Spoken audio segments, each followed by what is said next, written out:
as I pitch films that I'm in to my family all the time, my son comes to me and he knew that there was a role as a young boy to play my son. He says, how old is that kid? I said, yeah, he's about 13, 14, which was Levi's age at the time. And he goes, can I read for it? And I was like, kind of just straight faced him and walked off. I wanted to see how much he wanted it, if it was just a whim or what. He comes up 4 more times over the next week. Can I read for it? Can I read for it? Can I read for it? And I said, okay. You want to read for it? Let me tell you what this acting thing's about. This is not just a little, hey, what if? Hey, I'm going to teach you something about this. You got to revere this craft and you got to work at it. So let's work on this character right now. We're going to read. We did. I put it on camera. I saw on camera. I was like, oh, he's got presence. He can hold a frame. He's being honest in front of the camera. That's good instincts. Okay. I sent it to the casting director and I said, Francine, I think it's maybe good enough for a callback. What do you think? And she wrote back and said, I think it's good enough to send to the director. And I said, oh, okay. Will you do me a favor? Will you pull his last name off? Because I just don't want it preceding, anyone's opinion to help or anything. She goes, yes. Right. You don't want to send the message, I'm phoning in a favor here. Hey, McConaughey, it's playing my son. Think you do me a favor? I would not make that call, and I'm not going to make that call. Again, open the door.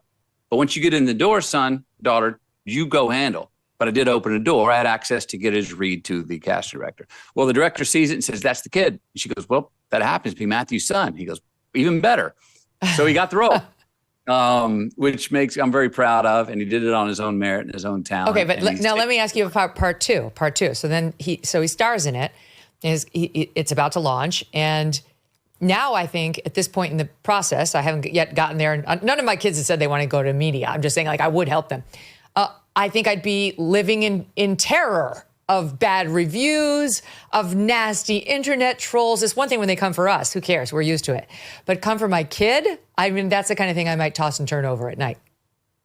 I have not tossed and turned. And maybe that's because I said, get ready for it. It's going to happen anyway. I said, your last name is going to get you praise in places maybe you didn't deserve it. It's also going to get you slammed in places you don't deserve it. So this is a rodeo. If you want to get into this, I'm not saying you got to have thick skin, but you got to know what's important to you. And you got to be ready to knives are going to come at you, whether you deserve them or not. Fair has nothing to do with this. So if you love doing the craft enough and you're good at it, put your head down and do that. And the rest of that, you've got to have thick skin about, because that's going to happen. Fair has nothing to do with this. That's a great life lesson.